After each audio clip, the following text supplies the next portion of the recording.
ತ್ರಿವರ್ಣ ನ್ಯೂಸ್ಗೆ ಸ್ವಾಗತ. ಇದು ತ್ರಿವರ್ಣ ತ್ರಿಕೋನ ಚರ್ಚೆಯ ಕಾರ್ಯಕ್ರಮ.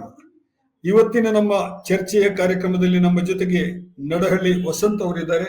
ಮನೋಚಿಕಿತ್ಸಕರು ಮತ್ತು ಆಪ್ತ ಸಮಾಲೋಚಕರು, ಬಹಳ ಜನಪ್ರಿಯ ಲೇಖಕರು ಕೂಡ.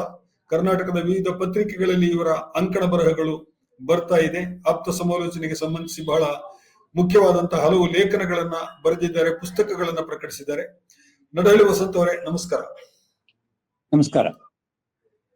SSLC ಪರೀಕ್ಷೆ ಇನ್ನೇನು 21ಕ್ಕೆ ಶುರುವಾಗುತ್ತೆ. PUC ಪರೀಕ್ಷೆ ಅದರ ಬೆನ್ನ ಹಿಂದೆನೆ ಬರುತ್ತೆ. ಇದರ ಜೊತೆಗೆ ಸಾಕಷ್ಟು ಪರೀಕ್ಷೆಗಳು ನಡೀತಾ ಇರ್ತವೆ. ನಮ್ಮ ಇವತ್ತಿನ ಚರ್ಚೆನಲ್ಲಿ ನಾವು ಈ ಪರೀಕ್ಷೆಗಳು ಉಂಟು ಮಾಡುವಂತಹ ಭಯ, ಅದು ಮಾನಸಿಕ ಭಯವೂ ಹೌದು, ಜೊತೆಗೆ ಅದರಿಂದ ದೈಹಿಕ ದುಷ್ಪರಿಣಾಮಗಳು ಉಂಟಾಗ್ತವೆ. ದೈಹಿಕವಾಗಿಯೂ ಕೂಡ ಭಯ ಹುಟ್ಟಿಸುವಂತಹ ಲಕ್ಷಣಗಳು ಕಂಡು ಬರುತ್ತವೆ. ಇದಕ್ಕೆ ಸಂಬಂಧಿಸಿ ನಾವು ಒಂದು ಸ್ವಲ್ಪ ಹೊತ್ತು ಮಾತಾಡೋಣ. ಬಹಳ ಮುಖ್ಯವಾಗಿ ಈ ಪರೀಕ್ಷೆ ಅಂದ ತಕ್ಷಣ ಯಾಕೆ ಭಯ ಶುರುವಾಗುತ್ತೆ, ಏನ್ ಕಾರಣ ಇದಕ್ಕೆ? ಮಕ್ಕಳು ಸಾಮಾನ್ಯವಾಗಿ, ನಾವೀಗ ಒಂದು ಹದಿಹರೆಯದ ವಯಸ್ಸಿನಲ್ಲಿ ಬೇರೆ ಎಲ್ಲ ವಿಷಯದಲ್ಲಿ ಬಹಳ ಆತ್ಮವಿಶ್ವಾಸ ಇರುತ್ತೆ, ಬಹಳ ಕಾನ್ಫಿಡೆಂಟ್ ಆಗಿರ್ತಾರೆ ಅವರು. ಪರೀಕ್ಷೆ ಅಂದಾಗ ಭಯ ಶುರುವಾಗುತ್ತೆ.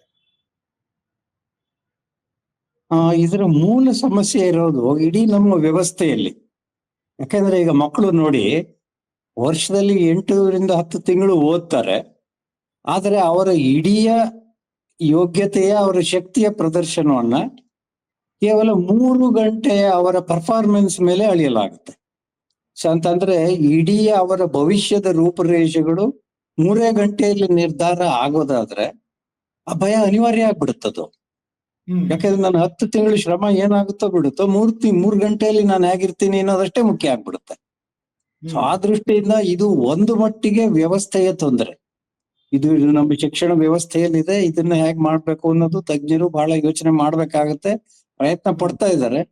ಆದ್ರೆ ಕೊನೆಗೂ ಒಂದು ಪರ್ಮನೆಂಟ್ ಆದ ಯಾವುದೋ ಇದು ಪರಿಹಾರ ಇವತ್ತವರೆಗೂ ಸಿಕ್ಕಿಲ್ಲ. ಇಂಡಿಯಾದಲ್ಲಿ ಒಂದೇ ಅಂತಲ್ಲ, ಯಾವ ದೇಶಗಳಲ್ಲೂ ಸಿಕ್ಕಿಲ್ಲ. ಬಟ್ ಪ್ರಯೋಗಗಳು ನಡೀತಾ ಇದೆ. ಈಗ ಮಕ್ಕಳಿಗೆ ಮತ್ತು ಪೋಷಕರಿಗೆ ಎರಡು ರೀತಿಯಲ್ಲಿ ನಾವು ಇದಕ್ಕೆ ಸಂಬಂಧಿಸಿ ಒಂದು ಕೌನ್ಸಿಲಿಂಗ್ ಮಾಡಬೇಕಾದಂತ ಅಗತ್ಯ ಇದೆ ಅಂತ ಹೇಳಿ ಅನ್ಸುತ್ತೆ ನನಗೆ. ನೀವು ಮಕ್ಕಳಿಗೆ, ವಿದ್ಯಾರ್ಥಿಗಳಿಗೆ ಮುಖ್ಯವಾಗಿ ಈ ಆತಂಕವನ್ನು ನಿವಾರಿಸೋದಕ್ಕೆ ಏನ್ ಸಲಹೆ ಕೊಡ್ತೀರಿ ನೀವು? ಮಕ್ಕಳಿಗೆ ಮೊದಲು ನಾವು ಹೇಳ್ಬೇಕಾಗಿರೋದು ಅಥವಾ ಕಲಿಸ್ಬೇಕಾಗಿರೋದು, ಭಯ ಅಂದ್ರೆ ದೌರ್ಬಲ್ಯ ಅಲ್ಲ ಅಂತ. ಈಗ ನೀವು ಭಯ ಪಡಬೇಡ ಅಂದ್ರೆ ನಾವು ಭಯದ ಬಗ್ಗೆ ಮಾತಾಡ್ತಾ ಇರ್ತೀವಿ. ಯಾವ್ದನ್ನ ಮಾಡಬಾರ್ದು ಅಂತ ಹೇಳ್ತೀವೋ ಅದೇನ ಪದೇ ಪದೇ ಹೇಳಿ ಅವರಲ್ಲಿ ಅದೇ ಅನುಭವ ಕೊಡ್ತಾ ಇರ್ತೀವಿ. ಸೊ ಹಾಗಾಗಿ ಮೊದಲು ಪೋಷಕರು ಮತ್ತು ಮಕ್ಕಳು ಇಬ್ರು ತಿಳ್ಕೊಬೇಕಾಗಿರೋದು, ಭಯ ನಮ್ಮ ಸಹಜವಾದ ಅನಿವಾರ್ಯವಾದ ಅನುಭವ. ಎಲ್ಲ ಸಂದರ್ಭಗಳಲ್ಲಿ ಭಯವನ್ನು ತಪ್ಸೋಕ್ ಆಗೋದಿಲ್ಲ. ಯಾಕಂದ್ರೆ ಆ ಭಯ ಇಲ್ಲದೇನೆ ಹೋದ್ರೆ ಬದುಕು ಅಸಾಧ್ಯ ಆಗ್ಬಿಡುತ್ತೆ ನಮಗೆ.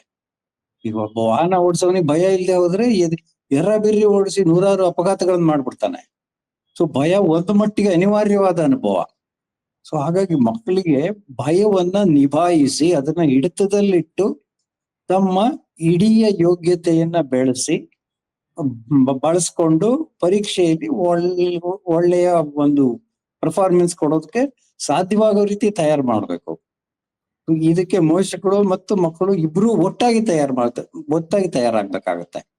ಹಾಗಾಗಿ ಮಕ್ಕಳಿಗೆ ಹೇಳ್ಬೇಕಾಗಿರೋದು, ಭಯವನ್ನು ಎದುರಿಸೋದು ಹೇಗೆ ಅಂತ ಕಲಿಯೋಣ ಬಾ, ನಾನು ನೀನು ಇಬ್ರು ಕಲಿಯೋಣ. ನನಗೂ ಕೆಲವು ಸಂದರ್ಭದಲ್ಲಿ ಭಯ ಆಗುತ್ತೆ, ಇಬ್ರು ಸೇರಿ ಕಲಿಯೋಣ ಬಾ ಅಂತ. ಸೊ ಅಂತಂದ್ರೆ ಭಯವನ್ನ ದೌರ್ಬಲ್ಯನ ಮನಸ್ಥಿತಿಯಿಂದ ಹೊರಗೆ ತರಬೇಕು. ನಮಗೂ ಭಯ ಆಗುತ್ತೆ, ದೊಡ್ಡವರಿಗೆ ನಮಗೂ ಹಾಗೆ ಆಗುತ್ತಲ್ವಾ. ಸೊ ಅದೊಂದು ದೌರ್ಬಲ್ಯ ಅಲ್ಲ, ಅದು ಅನಿವಾರ್ಯ. ಆದ್ರೆ ಎದುರಿಸೋದು ಅಷ್ಟೇ ಅನಿವಾರ್ಯ ಆಗುತ್ತೆ. ಈ ಒಂದು ಸಮೀಕ್ಷೆ ಪ್ರಕಾರ 13-18 ವರ್ಷದ ಅವಧಿಯ ಒಳಗಿನ ಈ ಮಕ್ಕಳೇನಿದ್ದಾರೆ, ಇವರಲ್ಲಿ 25% 30 ಮಕ್ಕಳು ಈ ತರದ ಆತಂಕವನ್ನು ಅನುಭವಿಸ್ತಾರೆ, ಪರೀಕ್ಷೆ ಆತಂಕವನ್ನ ಅನುಭವಿಸ್ತಾರೆ ಅನ್ನುವಂತ ಒಂದು ಸಮೀಕ್ಷೆ ಹೇಳುತ್ತೆ. ಇದು ನಿಜನಾ ಅಥವಾ ಇದಕ್ಕಿಂತ ಜಾಸ್ತಿ ಇದೆಯಾ? ಅದು ಇತ್ತೀಚೆಗಿನ ಬೆಳವಣಿಗೆಗಳೇ? ನನ್ನ ಅನುಭವದಲ್ಲಿ ನಾನು ಮಾತಾಡ್ಸಿರೋ ಹುಡುಗರ ಪ್ರಕಾರ ಸುಮಾರಾಗಿ ಎಲ್ಲರಿಗೂ ಇದ್ದೇ ಇರುತ್ತೆ.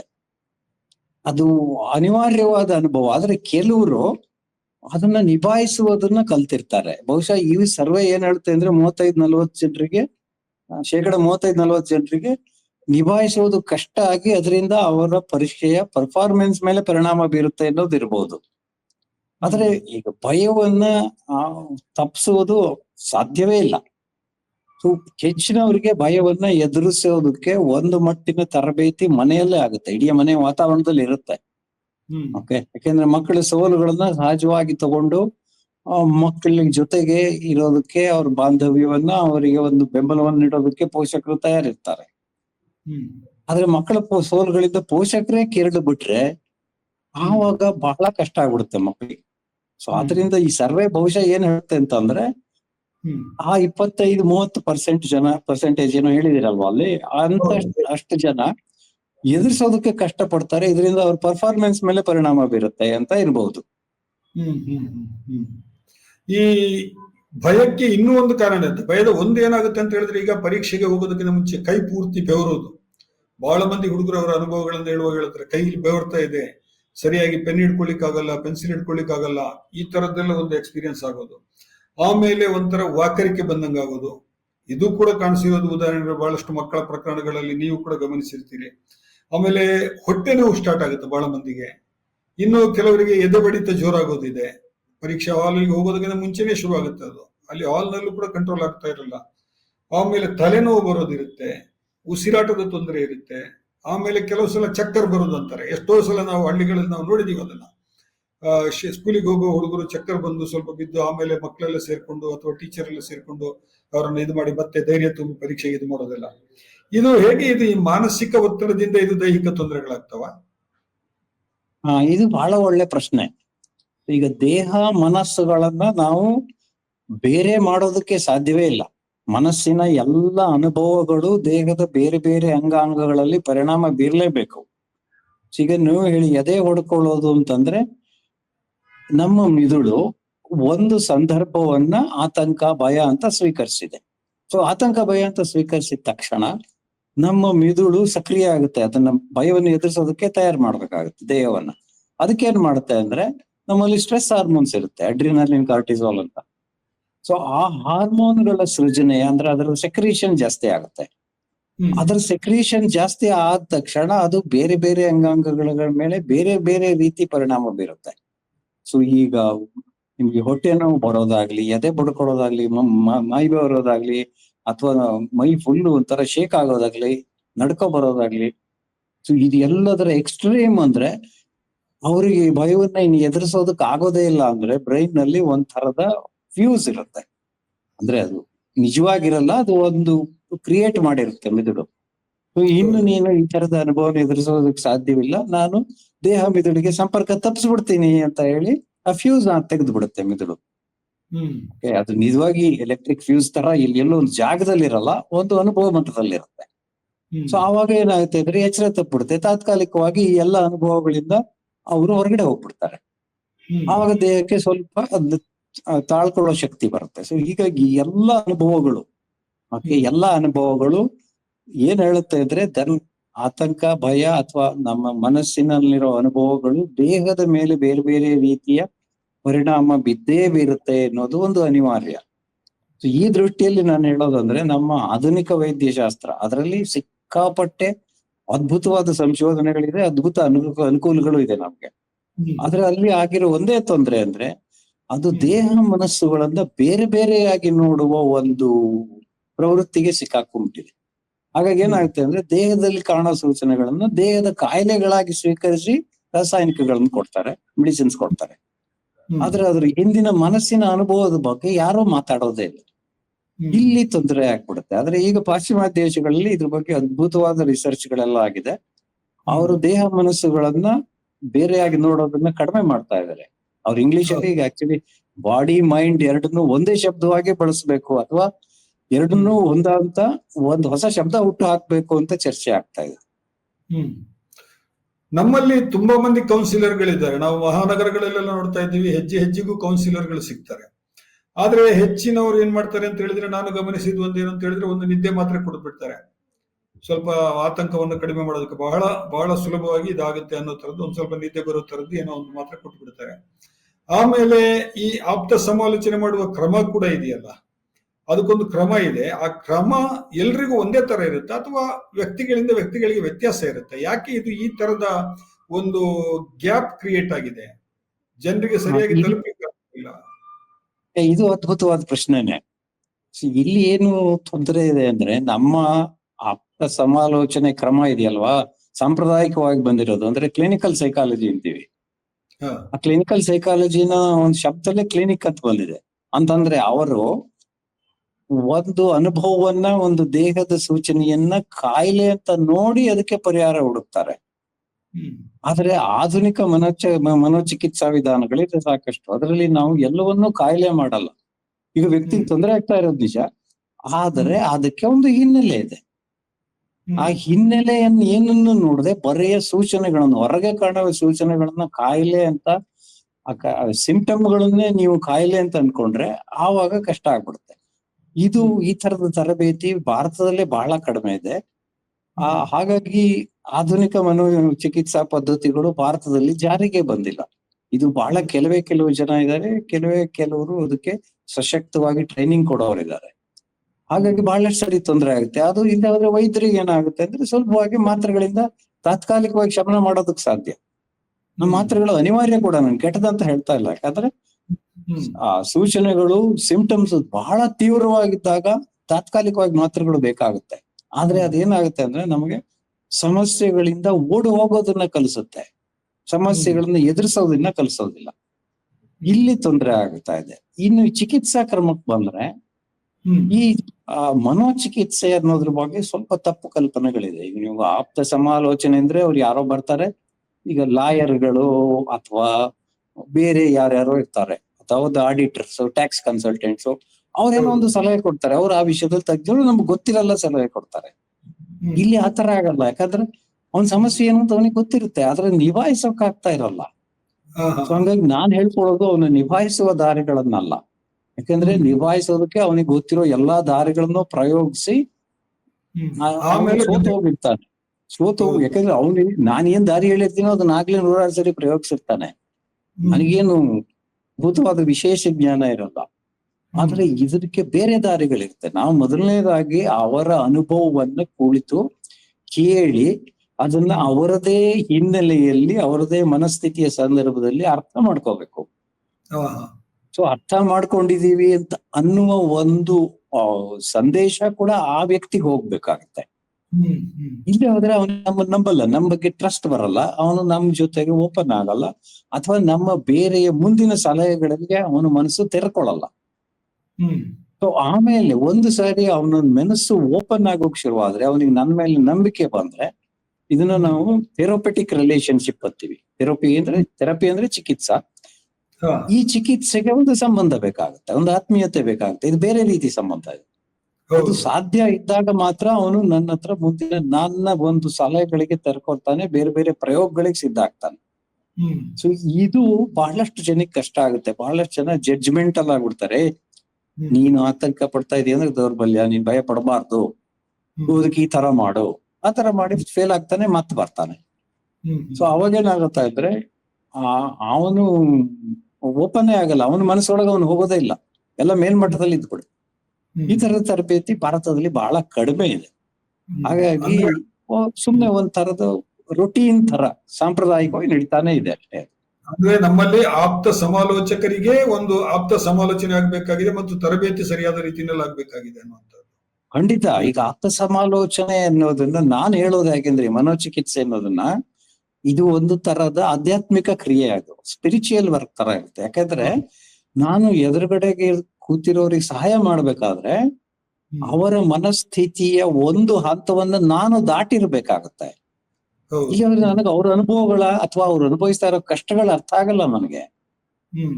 ಈಗ ನಾನು ಮೇಲ್ಮಟ್ಟದಲ್ಲಿ ಇದ್ದು ಬಿಡ್ತೀನಿ, ಅವರನ್ನ ಒಂದು ಇದೆಲ್ಲ ಮಹಾ ಸಮಸ್ಯೆ ಅಲ್ಲ ಅಂತೀನಿ, ಅಥವಾ ನಿನಗೇನು ಆಗಲ್ಲ, ನೀನ್ ಅಯೋಗ್ಯ ಅಂತೀನಿ, ಮತ್ತೇನೋ ಹೇಳ್ಬಿಡ್ತೀನಿ, ಆತರ ಸೂಚನೆ ಬರೋ ತರ ಮಾತಾಡ್ಬಿಡ್ತೀನಿ. ಹ್ಮ್. ಸೊ ಅಂತ ಅಂದ್ರೆ ಇದಕ್ಕೆ ಈಗ ಪಾಶ್ಚಿಮಾತ್ಯ ದೇಶಗಳಲ್ಲೆಲ್ಲ ಹ್ಮ್.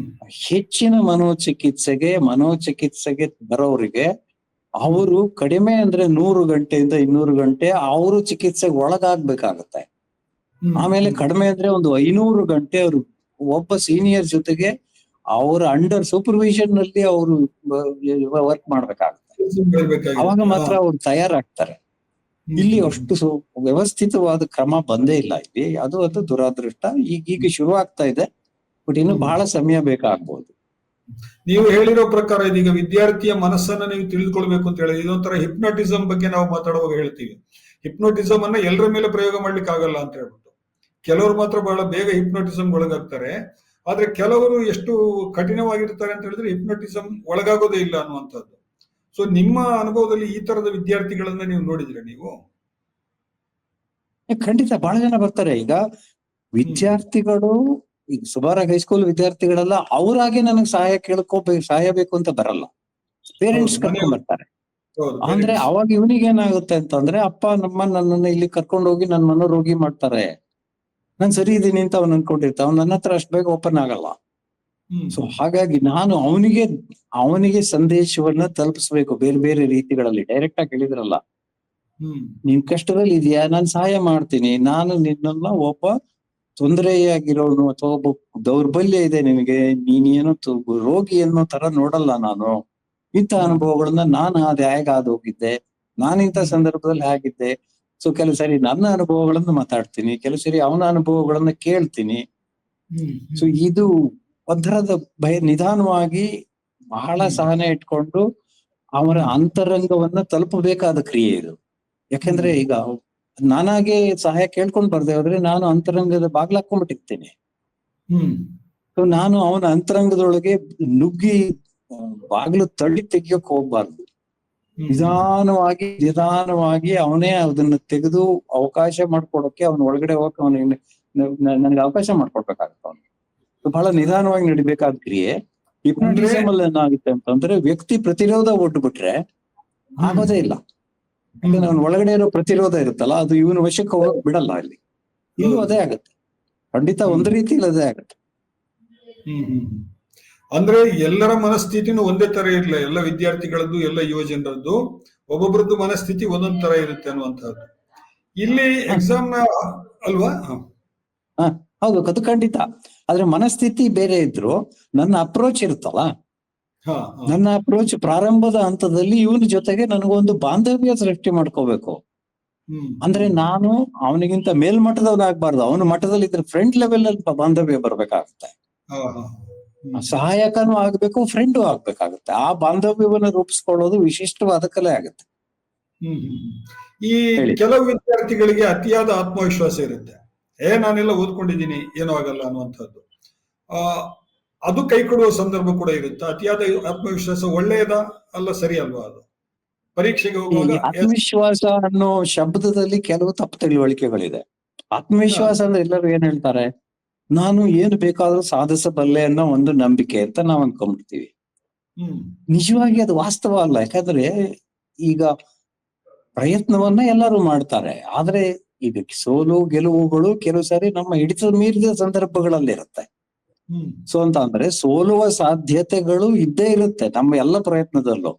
ಸೊ ಆ ಸೋಲುವ ಸಾಧ್ಯತೆಗಳನ್ನ ಜೀರ್ಣಿಸಿಕೊಂಡು ಅದನ್ನ ಅರ್ಥ ಮಾಡ್ಕೊಂಡು ಬೆಳೆಯೋದನ್ನ ಕಲ್ತಿರ್ತಾರಲ್ಲ, ಅದು ಆತ್ಮವಿಶ್ವಾಸ. ಸೋಲ್ದೇ ಇರೋದು ಆತ್ಮವಿಶ್ವಾಸ ಅಲ್ಲ. ಸೊ ಈ ದೃಷ್ಟಿಯಿಂದ ನೋಡಿದ್ರೆ ಅತಿಯಾದ ಆತ್ಮವಿಶ್ವಾಸ ಅನ್ನೋದು ಅವರಿಗೆ ಒಂದು ತರದ ಒಳಗಡೆಯ ಒಂದು ತರದ ಇಗ್ನೋರೆನ್ಸ್ ಅಂತ ಹೇಳ್ಬೋದು, ಅದ್ರ ಮರೆವು ಅವರಿಗೆ.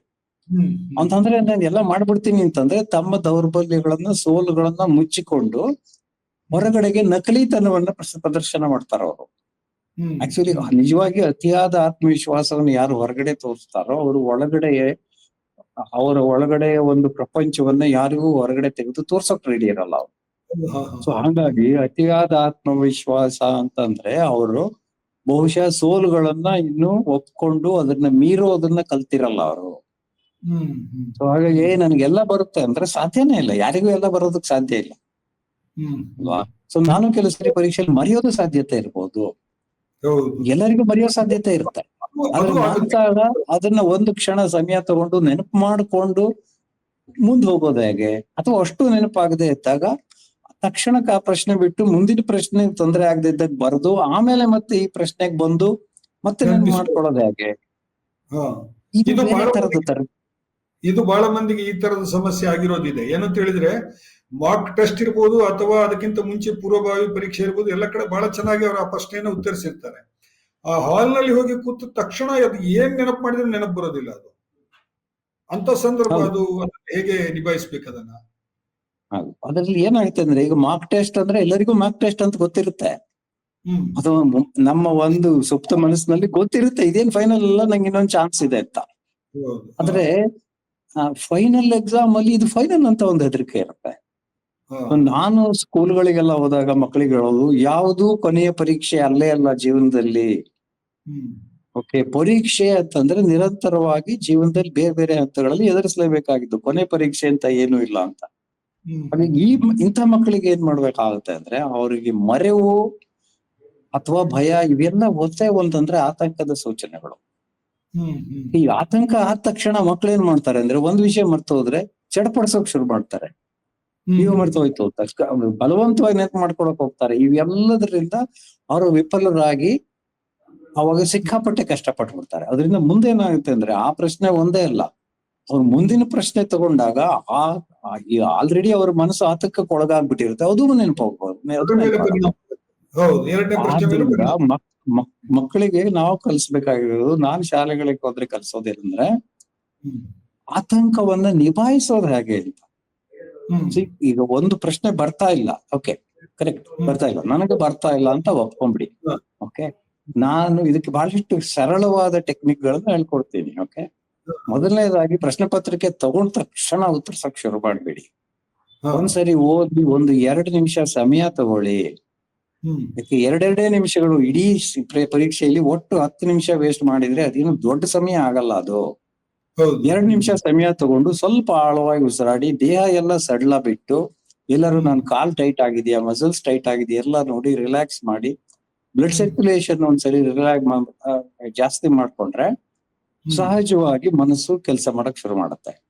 ಆಮೇಲೆ ಒಂದು ಪ್ರಶ್ನೆ ಬರ್ದಾದ್ಮೇಲೆ ತಕ್ಷಣ ಮತ್ತೊಂದು ಪ್ರಶ್ನೆಗೆ ಹೋಗ್ಬಿಡಿ. ಯಾಕಂದ್ರೆ ಮೈಂಡ್ಗೆ ಕೆಪಾಸಿಟಿ ಇರುತ್ತೆ ಕೆಲವು.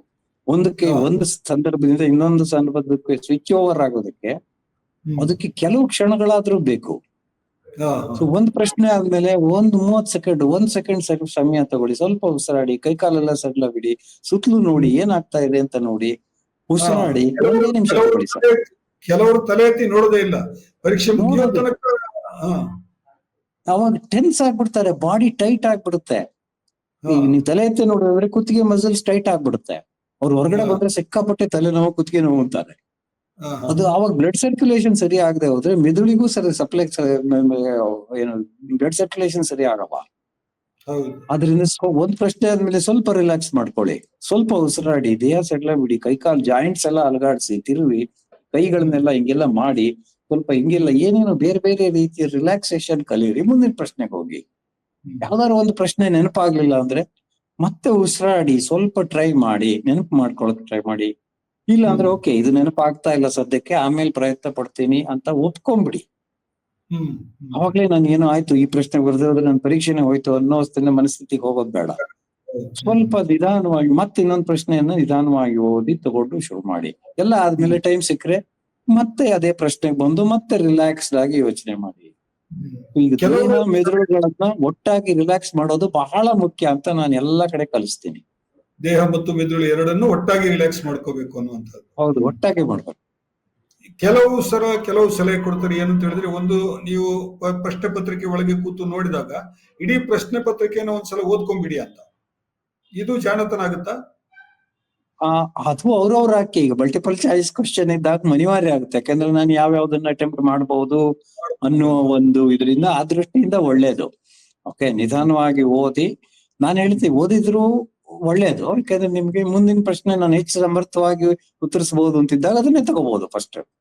ಓಕೆ, ಅದು ಎಲ್ಲ ಎಕ್ಸಾಮ್ ಅಲ್ಲೂ ಹೇಳ್ಕೊಡ್ತಾರೆ, ನಿಮ್ಗೆ ಹೆಚ್ಚು ಕಾನ್ಫಿಡೆನ್ಸ್ ಇರೋ ಪ್ರಶ್ನೆಗಳನ್ನ ಮೊದಲು ತಗೊಳ್ಳಿ ಅಂತ. ಅದು ಸರಿ.